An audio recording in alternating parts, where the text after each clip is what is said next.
मानव सभ्यता का इतिहास जितना लंबा उतना ही रक्त में रंजित। हम जब इतिहास की पुस्तकों में पढ़ते हैं तब अक्सर यह देखा जाता है कि पश्चिमी सभ्यता को प्रगतिशील और मानवाधिकारों का रक्षक बताया जाता है, लेकिन वास्तविकता भयावह रूप से भिन्न है। पिछले 400 से 500 वर्षों का इतिहास अगर ध्यान से देखा जाए तो साफ हो जाता है, पश्चिमी उपनिवेशवादी साम्राज्यवादी ताकतों ने इस धरती पर ऐसा रक्तस्राव बहाया है जिसकी तुलना इतिहास में कहीं और नहीं मिलती। Every story has a soul, and every voice brings it to life. आज के समय में यूरोप के कई लोग गर्व से कहते हैं, हमारी सभ्यता ने मानवता को सिखाया, लेकिन उस सभ्यता के पीछे छुपा हुआ है असंख्य शहीदों का लहू, अत्याचार झेलती महिलाएं, बच्चों की करुण पुकार, जलते हुए गांव और लूटे गए खजानों का ढेर। यह इतिहास केवल एक दो घटनाओं का नहीं है, यह है सदियों तक फैला हुआ एक भयानक अध्याय। अफ्रीका, एशिया, लैटिन अमेरिका, अरब देशों, हर भूखंड पर उनकी लालछट छाया फैल चुकी थी। आज हम शुरू करेंगे फ्रांसीसी उपनिवेशवाद की रक्त रंजित कहानी से।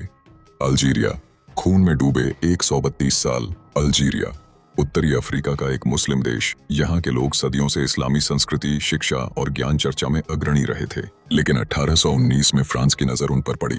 हजारों सैनिक लेकर वे अल्जीरिया के तट पर पहुंचे। उससे पहले यूरोप में औद्योगिक क्रांति हो चुकी थी। यूरोपीय देश नए बाजार, नई जमीन और सस्ती मजदूर शक्ति की तलाश में पागल हो उठे थे। फ्रांस भी इससे अलग नहीं था। पहला आक्रमण और जनसंहार। 1832 में फ्रांसियों ने जब अल्जीरिया में प्रवेश किया तब पहले 7 वर्षों में उन्होंने लगभग 10 लाख मुसलमानों की हत्या कर दी। सोचिए, केवल 7 सालों में पूरी एक कौम को मिटा देने की कोशिश। यह कोई युद्ध नहीं था जिसमें दोनों ओर के सैनिक युद्ध क्षेत्र में लड़े हों, बल्कि यह था आम जनता को निशाना बनाकर किया गया जनसंहार। गांव-गांव में घुसकर फ्रांसीसी सैनिक घरों में आग लगाते, किसानों की फसलें जला देते, महिलाओं का अपमान करते और बच्चों तक को नहीं छोड़ते।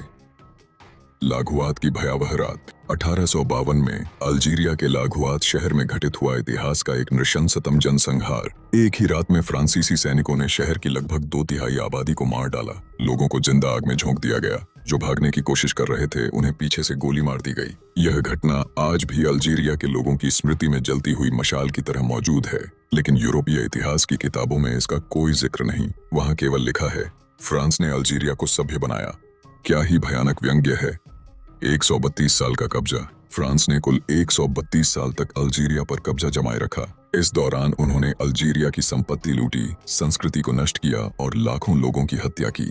विशेषकर आखिरी 7 वर्षों में जब स्वतंत्रता आंदोलन तेज हुआ तब फ्रांसीसी सैनिक पागलपन की हद तक पहुंच गए। सिर्फ 7 सालों में उन्होंने लगभग 15 लाख मुसलमानों को मार डाला। परमाणु परीक्षणों का भयावह सच। 1960 से 1966 के बीच फ्रांस ने अल्जीरिया के रेगिस्तान में कुल 17 परमाणु परीक्षण किए। इन परीक्षणों के परिणाम स्वरूप लगभग 27,000 से लेकर 1 लाख लोग सीधे या परोक्ष रूप से मारे गए। उनमें से बहुत से कैंसर से पीड़ित हो गए और कई बच्चे विकलांग शरीर के साथ पैदा हुए। यह अभिशाप आज भी खत्म नहीं हुआ है। आज भी अल्जीरिया के लोग उस परमाणु विष का प्रभाव झेल रहे हैं। मौत का माइनफील्ड। स्वतंत्रता पाने के बाद 1962 में जब फ्रांसीसी अल्जीरिया से निकल गए तब जाते जाते वे छोड़ गए लगभग 1 करोड़ 10 लाख माइन। सोचिए, किसी देश की कुल आबादी से भी ज्यादा संख्या में जमीन के नीचे बारूदी सुरंगें। इसके कारण आने वाले कई दशकों में हजारों किसान, बच्चे और आम लोग बेवजह अपने पैर खो बैठे या जान गंवा बैठे। फ्रांस के इस अपराध को क्या हम सभ्यता कह सकते हैं? फ्रांसीसी इतिहासकार की स्वीकारोक्ति। बहुत से लोग सोच सकते हैं कि ये आंकड़े और तथ्य शायद अरब इतिहासकारों ने लिखे होंगे, लेकिन सच्चाई यह है, फ्रांसीसी इतिहासकार जैक गोर्की ने स्वयं स्वीकार किया कि 1830 में अल्जीरिया में प्रवेश से लेकर 1962 में प्रस्थान तक फ्रांस ने कुल 1 करोड़ मुसलमानों की हत्या की। यह कोई प्रचार नहीं है, बल्कि स्वयं उपनिवेशवादियों के इतिहासकार की जुबान से निकला हुआ सत्य है। चाड, आलिमों का रक्त स्नान। 1917 में फ्रांस ने चाड पर कब्जा किया। तब उन्होंने लगभग 400 आलिमों को इकट्ठा किया। ये आलिम समाज के दीपक थे। वे लोगों को धर्म सिखाते, ज्ञान फैलाते और अन्याय अत्याचार के विरुद्ध खड़े होते। फ्रांसीसी सैनिक उनके किसी अपराध को साबित नहीं कर पाए, फिर भी उन्हें एक जगह एकत्रित कर निर्ममता से मैशेटे नामक धारदार लंबे चाकू से उनका सिर काट डाला। सिर्फ एक ही दिन में 400 आलिमों का सिर कलम कर दिया गया। ट्यूनिसिया, 75 साल की कैद। ट्यूनिसिया उत्तर अफ्रीका का एक छोटा सा देश इस्लामी सभ्यता के इतिहास में महत्वपूर्ण भूमिका निभाता रहा। यहाँ के कैरवान शहर में कई सदियों पहले इस्लामी ज्ञान का केंद्र विकसित हुआ था, लेकिन फ्रांसीसी साम्राज्यवाद ने इस देश को 19वीं शताब्दी के अंत में निशाना बनाया। फ्रांस ने पूरे 75 साल तक ट्यूनिसिया पर कब्जा जमाए रखा। इस दौरान ट्यूनिसिया के लोगों को उनकी जमीन से बेदखल कर दिया गया, उनकी भाषा और संस्कृति को कुचला गया। अरबी भाषा की जगह फ्रांसीसी भाषा थोपी गई। स्कूल कॉलेजों में इस्लामी शिक्षा के बजाय फ्रांसीसी विचारधारा पढ़ाई गई। फ्रांसीसी सैनिक गांवों में घुसकर फसल लूटते, पुरुषों को जबरदस्ती मजदूरी में झोंक देते और औरतों पर अकल्पनीय अत्याचार करते। ट्यूनिसिया की जनता केवल आर्थिक ही नहीं बल्कि सांस्कृतिक रूप से भी टूट चुकी थी। मोरक्को, 44 साल की कैद। मोरक्को इस्लामी इतिहास का एक गौरवशाली देश। यहीं से कभी अंदलुस स्पेन फतेह किया गया था, लेकिन फ्रांस ने यहाँ पूरे 44 साल तक अपना दखल बनाए रखा।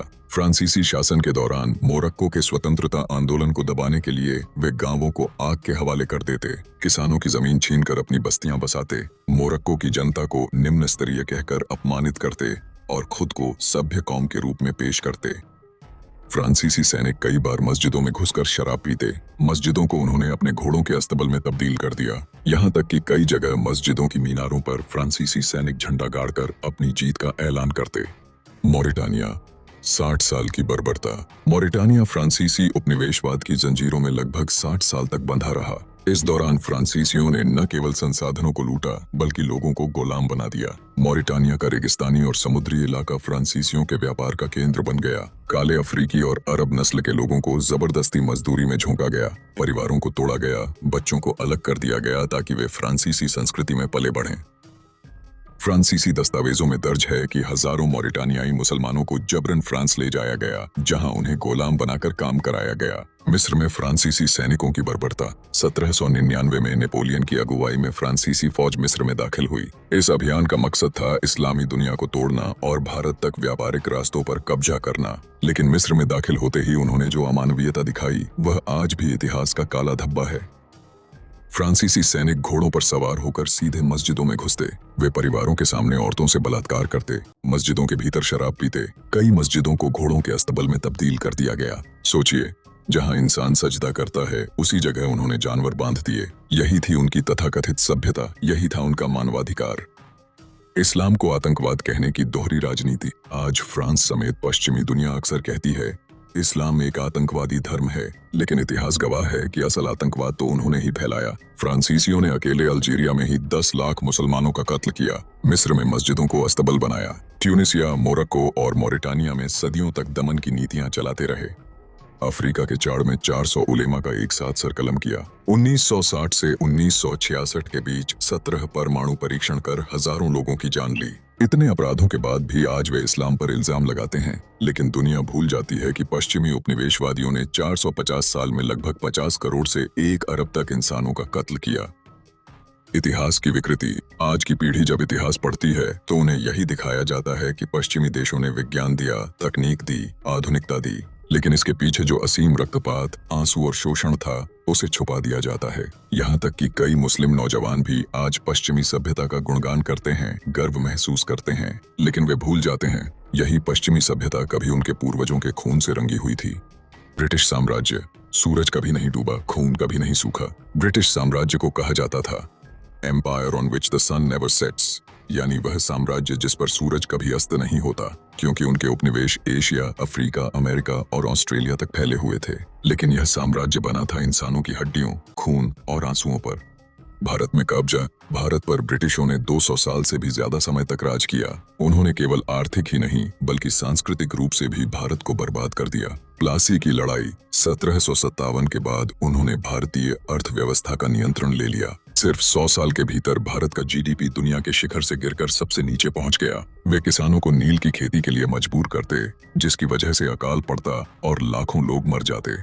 बंगाल का अकाल। 1773 का बंगाल का अकाल ब्रिटिश हुकूमत की एक ज्वलंत मिसाल है। इस अकाल में लगभग 1 करोड़ लोग मारे गए, लेकिन ब्रिटिश उस समय भी यूरोप में अनाज का निर्यात कर रहे थे। उनके लिए इंसानी जिंदगी की कोई कीमत नहीं थी, असली मकसद सिर्फ मुनाफा था। जलियांवाला बाग हत्याकांड। 1919 में पंजाब के अमृतसर में जलियांवाला बाग में हजारों निहत्थे लोग इकट्ठा हुए थे। ब्रिटिश जनरल डायर ने अचानक गोली चलाने का आदेश दिया। सिर्फ 10 मिनट में लगभग 1000 लोग मारे गए और कई हजार घायल हुए। यहाँ तक कि घायलों की मदद करने से भी ब्रिटिशों ने रोका। कई लोग खून बहने से वहीं मर गए। यही था ब्रिटिश सभ्यता का असली चेहरा। पुर्तगाली साम्राज्य, गुलामी का अंधकार। पुर्तगाली गुलाम व्यापार के अगुआ थे। 15वीं शताब्दी से उन्होंने अफ्रीका के तटों पर कब्जा किया और हजारों काले अफ्रीकियों को जहाजों में भरकर ले गए। उन्हें यूरोप और अमेरिका के बाजारों में बेचा जाता था। इस गुलाम व्यापार में करोड़ों लोग मारे गए। अफ्रीका के कई गांव वीरान हो गए। पुर्तगालियों ने सिर्फ इंसानों को ही नहीं, अफ्रीका की संपत्ति, सोना, हीरे, हाथी दांत सब लूट लिया। यहाँ तक कि अफ्रीका के मुस्लिम व्यापारी और उल्मा को भी मार डाला ताकि वे विरोध न कर सकें। डच साम्राज्य, इंडोनेशिया का रक्तपात। डच साम्राज्य ने इंडोनेशिया पर कब्जा जमाया। इंडोनेशिया मुस्लिम बहुल देश था जहां इस्लामी शिक्षा और संस्कृति फैली हुई थी, लेकिन डच वहां व्यापार के बहाने घुसे। उन्होंने मसालों के व्यापार पर नियंत्रण किया, गांव के गांव जला दिए, जो कर देने से इनकार करते उन्हें मार डाला। 17वीं शताब्दी में सिर्फ बांदा द्वीप समूह में डचों ने लगभग 60,000 लोगों का कत्ल किया। सिर्फ कुछ 100 लोगों को जिंदा छोड़ा जिन्हें मजबूरन उनके लिए काम करना पड़ा। स्पेनिश साम्राज्य, लैटिन अमेरिका की तबाही। स्पेन ने जब नई दुनिया की खोज की तब वे अमेरिका महाद्वीप पहुंचे, लेकिन उनका आगमन मौत और बर्बादी लेकर आया। एज़टेक साम्राज्य को नष्ट कर दिया गया। इनका साम्राज्य की संपत्ति लूट ली गई। स्थानीय लोगों को मजबूर किया गया कि वे ईसाई धर्म स्वीकार करें। सिर्फ यूरोप में सोना चांदी पहुंचाने के लिए उन्होंने लैटिन अमेरिका के लगभग 2 करोड़ लोगों को मार डाला। अमेरिकी साम्राज्य, आधुनिक मुखौटे के पीछे अमेरिका आज भी मानवाधिकारों की बातें करता है, लेकिन उसका अपना इतिहास नरसंहार और नस्लवाद से भरा है। आदिवासियों का नरसंहार। अमेरिका की धरती पर जब यूरोपीय पहुंचे तो यहाँ लाखों आदिवासी रहते थे, लेकिन कुछ ही सदियों में उनकी संख्या घटकर लाखों से कुछ हजार रह गई, क्योंकि यूरोपीय और अमेरिकी सैनिकों ने आदिवासियों को मार डाला, उनकी जमीन छीन ली। आज अमेरिका की इतिहास की किताबों में लिखा है, अमेरिका की नींव स्वतंत्रता की लड़ाई पर टिकी है, लेकिन सच्चाई यह है कि वह स्वतंत्रता आदिवासियों के खून पर खड़ी है। गुलामी प्रथा।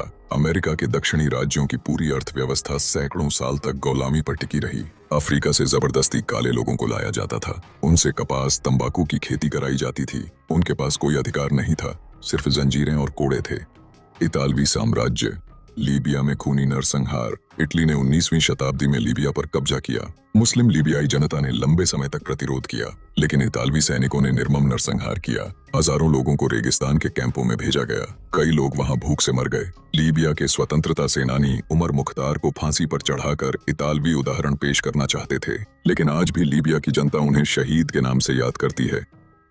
उपसंहार। साफ नजर आता है केवल फ्रांस ही नहीं, ब्रिटिश, पुर्तगाली, डच, स्पेनिश, अमेरिकी और इतालवी, हर पश्चिमी साम्राज्य ने खून की नदियां बहाई हैं। करोड़ों लोगों की जिंदगियां छीनकर उन्होंने अपनी सभ्यता खड़ी की, लेकिन आज वही इस्लाम को आतंकवाद कहते हैं, मुस्लिम दुनिया को पिछड़ा बताते हैं। अगर इतिहास सच में लिखा जाए तो असली आतंकवादी वही हैं जिन्होंने 450 सालों में 50 करोड़ से लेकर 1 अरब तक इंसानों का कत्ल किया। दोस्तों, जब हम इतिहास की तरफ मुड़कर देखते हैं तब सिर्फ कत्लेआम, जंग और उपनिवेश की खौफनाक तस्वीर ही नहीं देखते हैं उससे भी ज्यादा खतरनाक एक साजिश। यह थी रूह को कत्ल करने की साजिश, संस्कृति को मिटा देने की साजिश, इल्म को रोक देने की साजिश और दिमाग को इस तरह कैद करने की साजिश कि पीढ़ी दर पीढ़ी अपनी बेड़ियों को पहचान भी न पाए। इस्लामी शिक्षा का दमन और इल्म की बेड़ियां। फ्रांस, ब्रिटेन या दूसरी पश्चिमी ताकतें, उनका पहला काम था मुस्लिम दुनिया की तालीमी निजाम को तबाह करना। काहिरा की मस्जिदों से लेकर बगदाद के मदरसों तक, जहां कभी साइंस, गणित, फलसफा और फल्कियात, खगोल शास्त्र का उजाला बिखरता था, उन इदारों को धीरे धीरे कमजोर कर दिया गया। अल्जीरिया में जब फ्रांसीसी कब्जा हुआ तब वहां हजारों मदरसे और उल्मा थे, लेकिन 100 सालों के अंदर उन्होंने इस कदर तबाही मचाई कि एक वक्त ऐसा आया जब अल्जीरिया की 90% आबादी निरक्षर हो गई। यूं मुस्लिम समाज को इल्म के अंधेरे में धकेल दिया गया। संस्कृति का विनाश और मानसिक गुलामी। सिर्फ शिक्षा ही नहीं, पश्चिम ने मुस्लिम समाज की संस्कृति पर भी हमला किया। उनके लिबास, तामीरात, स्थापत्य कला, जबान, संगीत, सब पर थोप दी गई पश्चिमी छाप। अल्जीरिया में अरबी जबान की जगह फ्रांसीसी जबान को लाजमी कर दिया गया। सदियों से चलती आ रही शायरी, खत्ताती, कैलीग्राफी, फनो हुनर सब गुम होने लगे। और सबसे खतरनाक बात ये थी, उन्होंने इस तरह जहन पर असर डाला कि बहुत से मुसलमान अपनी पहचान को हीन समझने लगे। पश्चिमी लिबास को मॉडर्न, पश्चिमी संस्कृति को तरक्की और खुद को पीछे छूटा हुआ समझने लगे। यही था पश्चिम का सबसे बड़ा फतह, जिस्म नहीं, रूह को गुलाम बना लेना। दोस्तों, हमने देखा कि कैसे पश्चिम ने सिर्फ जमीन पर कब्जा नहीं किया, उन्होंने शिक्षा तबाह की, संस्कृति को मिटा दिया, माशियत को निचोड़ लिया और मुसलमानों को जहनी गुलाम बना डाला। यूं मुस्लिम दुनिया के सीने से इल्म चला गया, आत्म-एतिमाद चला गया, अपनी पहचान पर फख्र चला गया। लेकिन इतिहास यहाँ खत्म नहीं होता। आज भी वो जख्म ढो रही है मुस्लिम दुनिया। आज भी अल्जीरिया के रेगिस्तान में लाखों मायने पड़ी हैं। आज भी तालीम और माशियत में औपनिवेशिकता की परछाई लटक रही है। आज भी मुसलमान अपनी संस्कृति छोड़कर पश्चिमी सांचे में ढलने पर मजबूर है। उम्मीद और पुनर्जागरण। मगर याद रखिए, अल्लाह की दुनिया में अंधेरा हमेशा के लिए कायम नहीं रहता। जैसे सुबह की रोशनी अंधेरे को मिटा देती है, ठीक वैसे ही जब इल्म, इत्तेहाद और आत्मसम्मान लौट आएगा तो मुस्लिम उम्मत फिर सर उठाकर खड़ी होगी। हमें जरूरत है अपनी तारीख को जानने की, अतीत से सबक लेने की और अपनी नस्लों को असल इतिहास बताने की, क्योंकि जो कौम अपनी तारीख भूल जाती है वो अपना मुस्तकबिल भी खो देती है। दोस्तों, अगर ये वीडियो आपको अच्छा लगा तो जरूर लाइक, कमेंट और शेयर कीजिए और नया हिस्सा मिस न करने के लिए सब्सक्राइब बटन दबाइए। आपका हर एक शेयर एक भूला हुआ सच दुनिया के सामने लाने में मदद करेगा। अल्लाह हम सबको हिदायत दे।